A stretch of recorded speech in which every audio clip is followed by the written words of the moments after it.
안녕하세요. 사건 부반장입니다. 앞선 영상에서 이 사건을 깊이 파헤쳐 보겠다고 했었는데요. 그 첫 번째 시간으로 백화점 보증금 위반한 사건에 대해 알아보겠습니다. 이 내용은 피해자들의 인터뷰 민사의 판결문과 형사고소장 등을 제보받아 팩트만을 근거로 구성하였음을 알려드립니다. 백화점 사기 사건은 저에게 제보가 들어온 것만 5건 이상으로 모두 유사한 행태의 수법을 보였습니다.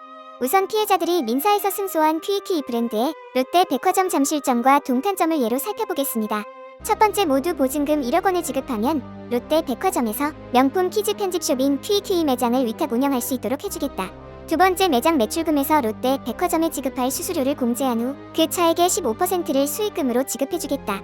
세 번째, 만일 매장 입점이 어렵거나 입점이 유보될 시에는 수령한 보증금을 반환한다. 세부 항목들이 더 있지만 요약 정리하면 이 정도로 압축할 수 있겠습니다.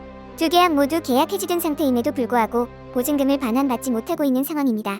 또한 또 다른 문제는 롯데 백화점 잠실점의 경우 이 계약을 진행할 시점에 이미 이 법인은 채무 불이행 정보에 등재된 기업이었다는 점인데요. 애초부터 정상적인 영업부가 불투명한 상황에 다수의 계약을 진행한 점이 의아하기는 합니다.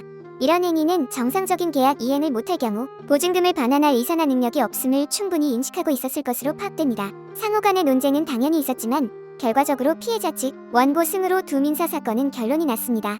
잠실점 사건의 경우 현재 피고의 항소로 항소심이 진행 중입니다. 또한 현재 사기죄로 형사고소로까지 이어지고 있는데요. 사기죄는 재산상의 거래관계에 있어서 서로 지켜야 할 신의와 성실의 의무를 저버리는 모든 적극적 또는 소극적 행위를 말하는 것으로서 반드시 법률 행위의 중요 부분에 관한 허위 표시임을 요하지 아니하고 상대방을 착오에 빠지게 하여 행위자가 희망하는 재산적 처분 행위를 하도록 하기 위한 판단의 기초가 되는 사실에 관한 것이며 충분하므로 거래의 상대방이 일정한 사정에 관한 고지를 받았더라면 당해 거래에 임하지 아니하였을 것이라는 관계가 인정되는 경우에는 그 거래로 인하여 재물을 수취하는 자에게는 신의 성실의 원칙상 사전에 상대방에게 그와 같은 사정을 고지할 의무가 있다 할 것이고, 그럼에도 불구하고 이를 고지하지 아니한 것은 고지할 사실을 묵비함으로써 상대방을 기망한 것이 되어 사기죄를 구성한다는 것이 판례입니다. 대법원 2004년 4월 9일 선고 2003도 7828 판결 등 참조.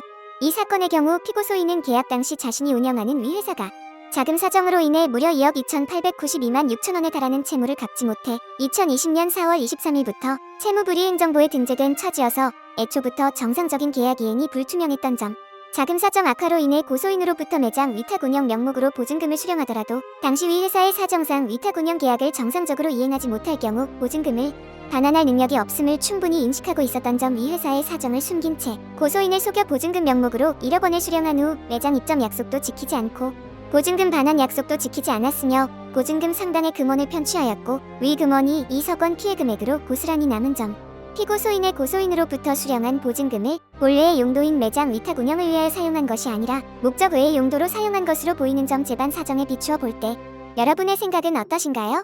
피고 소인은 고소인으로부터 매장 위탁 운영 명목으로 돈을 수령하더라도 매장 위탁 운영 계약을 정상적으로 이행하거나 위탁 운영 계약을 정상적으로 이행하지 못할 경우 보증금을 반환할 의사나 능력이 없음을 충분히 인식한 상태에서 처음부터 사기이도 적어도 미필적 공의를 가지고 선급금을 수령한 것으로 판단되시나요?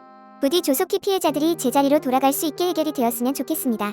다음 시간에는 동일한 수법으로 다른 브랜드, 다른 백화점에서 이어져 발생한 이중 계약 사건을 소개하겠습니다.